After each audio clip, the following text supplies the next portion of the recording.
Well, hello again, my Floofs. It's Wednesday, which means it is story time. So, we are going to be reading a favorite of mine. This is a classic. It is Caps for Sale. It is a favorite and really close to my heart for many reasons, which we will get into.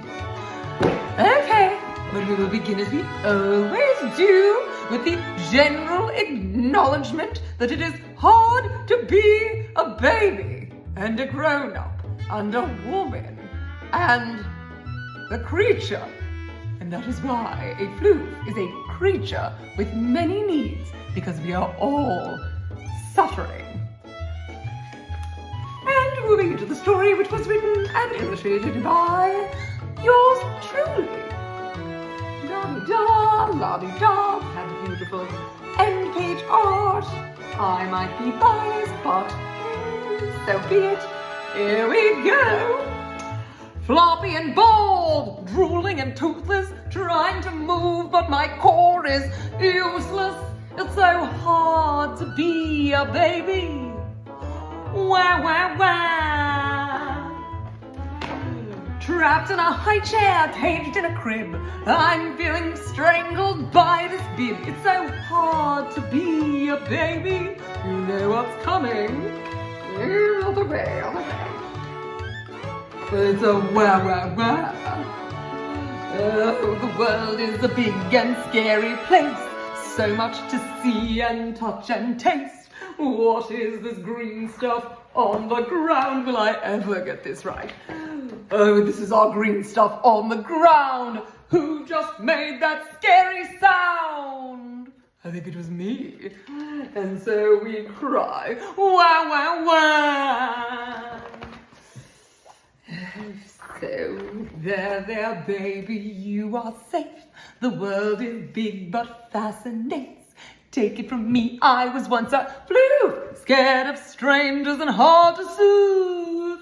But there is hope, because now I am a grown-up lady, wise and bold or downright crazy. Learn to jump in with 2 feet. Let me tell you, the world's a treat. All you have to do is touch and taste, see, sniff and hear. Dig right in, I'll be near. You can do it, baby. And then jazz hands, yeah, yeah, yeah. All right, now that silly business is over, we will get on with it, into the real business of today. So, Caps for Sale is the tale of a sleepy entrepreneur. He sells caps for a living, and there is some funny monkey business that happens along the way when business got a little bit slow. Can you relate? Let us go for it. Okay, Caps for Sale by Esphyr Slobodkina. Say that 3 times fast. Somebody out there, please help me pronounce that. I really need to learn. Here we go. Okay, written and illustrated. And they are beautiful illustrations. Can you see? Look at that. We must honor the writing and the pictures. Okay. Once there was a peddler who sold caps. He carried them on the top of his head. First, he had his own check cap, and then a bunch of grey caps, brown caps, blue caps, and red caps on the very top. Caps for sale, he said. 50 cents a cap, which is a really good price on a hat. I would know. One morning, he couldn't sell any caps. Slowly, he walked up and down the street calling, caps for sale. But nobody wanted any caps.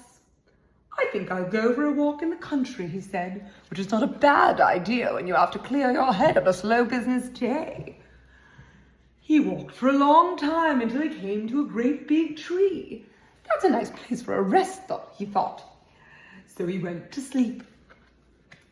But when he woke up, all the caps were gone, except for his own checked cap. He looked to the right, he looked to the left, he looked behind the tree. No caps. Then he looked up, and what do you think he saw? On every tree branch sat a monkey, and on every monkey was a grey, a brown, a blue, or a red cap. Can you see them there? They are quite cute. You monkeys, you, he said, shaking a finger at them. You give me back my caps. But those monkeys only shook their fingers back at him and said, "'Tis, 'tis, 'tis." This made the peddler very angry. So he shook his hands at them and said, "You monkeys, you give me back my caps." But the monkeys only shook their hands back at him and said, "'Tis, 'tis, 'tis." Oh, you have to love that. By this time, the peddler was really very, very angry. He stamped his feet and shouted, "You monkeys, you must give me back my caps." Having a real tantrum, isn't he? But those monkeys, they only stamped their feet back at him, and what did they say? "'Tis, 'tis, 'tis." Now you see why I like this story, I just cannot resist. Oh, at last he became so angry that he pulled off his hat and threw it on the ground and walked away. I will now put mine back because I'm clearly not having a good hair day. All right, there we are now. Much better. See, a hat can cover everything. People really should buy one from this very entrepreneurial hat salesman, don't you think? All right, he's on his way. But then each monkey pulled off its cap. And all the grey caps, and all the brown caps, and all the blue caps, and all the red caps came flying out of the tree. So the peddler picked up his caps and put them back on his head. First his own checked cap, then the grey caps, the brown caps, and the blue caps, and the red caps on the very top. So organised. And slowly, he walked back to town, calling, "Caps! Caps for sale! 50 cents a cap." Perfect. It was as fun as I hoped it would be. Oh, that was satisfying. Sometimes when business goes south, you have a time to remember that we are really living in this wonderful, magical world of crazy monkeys. So we will end our story time with another reminder of this magic that surrounds us. Here we are, with our regular ender. What a wonderful world, as it was sung by Louis Armstrong, and now by yours truly. I see trees of green, red roses too. I see them bloom for me and you. And I think to myself, what a wonderful world. I see skies of blue and clouds of white, the bright blessed day and the dark sacred night. And I think to myself, what a wonderful world.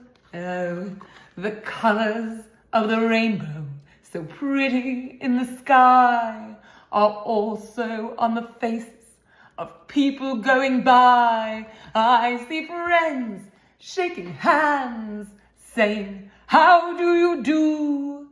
They're really saying, what are they saying? "I love you."